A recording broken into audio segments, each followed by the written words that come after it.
In this video, we will be learning how to add a sublet to the RO. While in the write-up window on the RO you want to add a sublet to, click on the Jobs button at the top of the main window. This brings up the Jobs window. Click on Edit. Under the Tech ID and Name box, you will see the Sublet Invoice box. Click inside this box.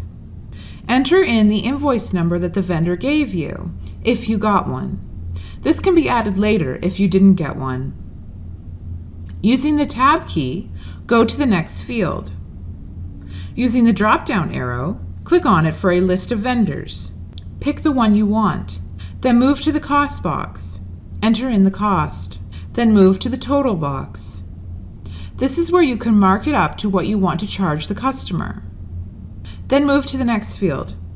Enter a description for the sublet. Click OK, and the sublet is created. There is a small icon next to the sublet entries. This will bring up the sublet info. Congratulations! You have successfully learned how to add a sublet to the RO.